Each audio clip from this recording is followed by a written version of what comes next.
खास करके इस बिहार में ऐसी स्थिति में जब नीतीश कुमार जी का उम्र बढ़ गया है, मानसिक संतुलन उनका थोड़ा अब तो सर्वविदित हो गया है और ये भारतीय जनता पार्टी आपदा को भी अवसर के रूप में देखती है, कोरोना काल में भी देखी है।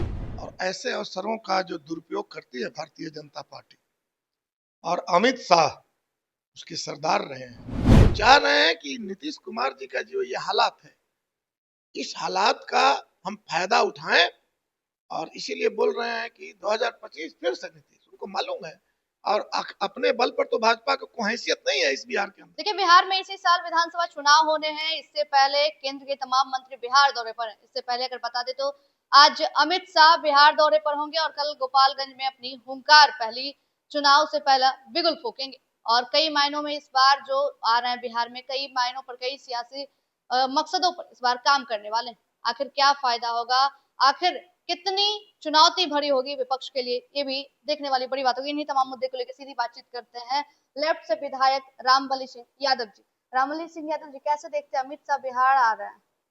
देखिए, काफी सशंकित है बिहार, क्योंकि अमित शाह का आना और खासकर अभी ईद है और इसके तुरंत बाद बिहार का प्रतिष्ठित त्योहार छठ पूजा है, रामनवमी आने वाला है और ऐसे अवसरों का जो दुरुपयोग करती है भारतीय जनता पार्टी और अमित शाह उसके सरदार रहे हैं, गुजरात दंगे के सरदार रहे हैं।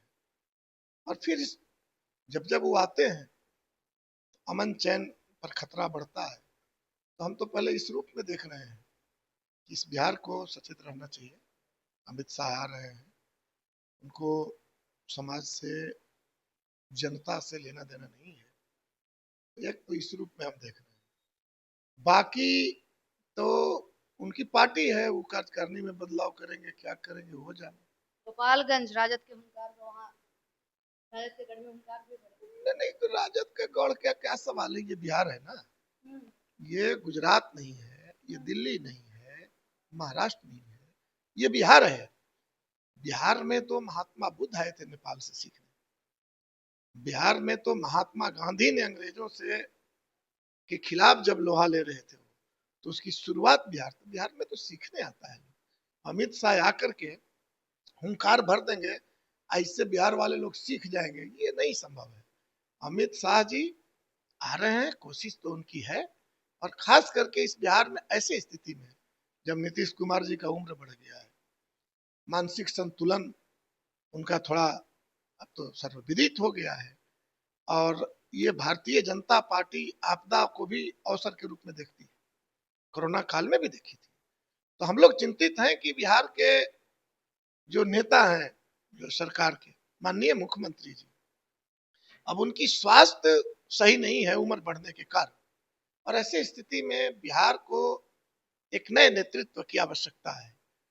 लेकिन भारतीय जनता पार्टी इसी को अवसर देख रही है, अवसर देख रहे हैं जी, नए मौके की तलाश है। बिल्कुल उनकी यही तलाश है। खेल करेगी बीजेपी इस बार? खेल नहीं इसको कहिएगा, ये बहुत ही नीचे किस्म की, निम्न किस्म की सोच है कि नवीन पटनायक उड़ीसा में पूरा इस्तेमाल किया और अंत में उनको दूध की मक्खी की तरह निकाल दिया, अपनी सरकार बना लिया। यही स्थिति में अमित शाह जी यहाँ आ रहे हैं। हम तो बल्कि कहेंगे जनता दल यू को कि आपको सचेत रहने की जरूरत है, आपको सचेत रहने की जरूरत है। वो चाह रहे हैं कि नीतीश कुमार जी का जो ये हालात है, इस हालात का हम फायदा उठाएं और इसीलिए बोल रहे हैं कि 2025 फिर से नीतीश, उनको मालूम है और अपने बल पर तो भाजपा को कोई हैसियत नहीं है इस बिहार के अंदर, इसलिए चाह रहा है कि अब इसीलिए नहीं देखते हैं नीतीश कुमार जी, एक नीतीश कुमार जी जब थे, मोदी जी पहली बार जब इस बिहार आए थे तो नीतीश कुमार उनसे मिलने तक नहीं गए थे। नीतीश कुमार की यह हैसियत थी और इस बार मोदी जी आए तो उन्होंने कहा कि नीतीश जी तो लाडला मुख्यमंत्री है, लाडला बना दिया। तो ये दुरुपयोग करेंगे, जनता दल को इससे सावधान रहना चाहिए। आपने कहा कि बिहार आ रहे हैं, लोगों को सचेत रहने की जरूरत है, कोई कुछ ना कुछ होगा, क्या सच? बिल्कुल, सांप्रदायिक उन्माद तो हमेशा फैलाने की कोशिश हुई है और इसके मैंने कहिए कि इसके पूरा नेतृत्व जो है अमित शाह जी करते हैं। तो क्यों नहीं सशंकित रहने की आवश्यकता और सावधान रहने की आवश्यकता तो है। लेकिन ये बिहार है, बिहार में भाकपा माले जैसी ताकत, महागठबंधन जैसी विश्वसनीय गठबंधन सचेत है, ऐसा होने नहीं देगा। ईद सौगात का बिहार में कहीं ना कहीं विरोध पूरा हुआ है जमकर, और अमित शाह बिहार दौरे पर हैं। कहीं ना कहीं ईद का त्योहार है, उससे पहले ईद की सौगात दिया और बिहार की धरती पर, इससे कहीं ना मुसलमानों में कुछ सौगात कहाँ है। तो पहला ईद हो रहा है, कल अलविदा जुमा था, जिसमें पूरे बिहार के नहीं बल्कि पूरे देश के मुसलमान भाइयों ने काला बेला लगा करके नमाज पढ़ा। ये हमारे देश के लिए ऐतिहासिक दुर्भाग्य है कि हमारा मुसलमान भाई तीज त्योहार भी काला बेला लगा करके कर रहे हैं। आप सोच सकते हैं बाहर क्या है, दमन है, जुलूम है। और इसलिए हम कह रहे हैं कि सशंकित है, सावधान है, लेकिन निश्चिंत भी है हमारे मुसलमान भाई कि इस बार बिहार में भाकपा माले जैसी ताकत है, महागठबंधन जैसी एक विश्वसनीय गठबंधन है।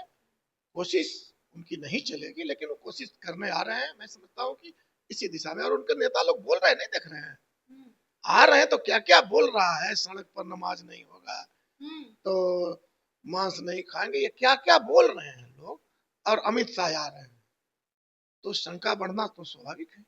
बिल्कुल बिल्कुल शंका बढ़ना स्वाभाविक है, क्योंकि इससे पहले जहां नीरज बबलू ने जुम्मे की आखिरी नमाज को लेकर जहां बयान दिया, उसके बाद से सियासत तेज हो गई और लोगों ने वक्फ बोर्ड को लेकर इस तरीके से नमाज पढ़ा, लेकिन अपने दाहिने हाथ में काली पट्टी बांध और जमकर विरोध किया। उससे पहले आज अमित शाह बिहार आ रहे हैं, कहीं ना कहीं दंगे की जो चोट है वो होगी, और चुनाव से पहले बिगुल फूकने तो जरूर आ रहे हैं, लेकिन जनता बखूबी जानती। और नीतीश कुमार की ऐसी हालत को देखकर कहीं ना कहीं महाराष्ट्र और इस तरीके से कहा जाए तमाम जगहों के जहां हुई थी, अगर चुनाव की महाराष्ट्र की बात करें, एक नाथ शिंदे वाला हाल बिहार में ना हो, क्योंकि फायदा बीजेपी हमेशा चाहती और इसमें बढ़ चढ़ कर हिस्सा लेती। लेकिन देखना होगा कि क्या कुछ होता है। बने रहे फर्स्ट पेज झारखंड के साथ। मैं प्राची पटना, धन्यवाद। पनोरमा ग्रुप, जो सोचता है वो करता है।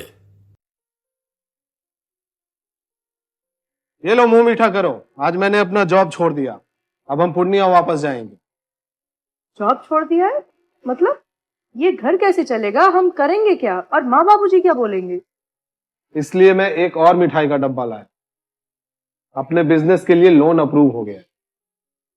अरे लोन अप्रूव हो गया वो तो ठीक है, लेकिन पूर्णिया में हम रहेंगे कहाँ? अपना घर भी तो नहीं है वहां। इसलिए तो एक और मिठाई का डब्बा अलग से लाया हूं। हमने पूर्णिया में घर ले लिया है, पूर्णिया के ई होम्स पैनोरमा में। पूर्णिया में पैनोरमा ग्रुप लेकर आए हैं ई होम्स पैनोरमा, बड़ा घर, आलीशान जिंदगी और अत्याधुनिक सुविधाओं के संग। अरे अरे, अब क्यों मुंह मीठा करवा रही हो? क्योंकि हम घर वापसी जो कर रहे हैं। घर वापसी की खुशी पूर्णिया में ई होम्स पैनोरमा के संग। E homes panorama, luxurious lifestyle redefined.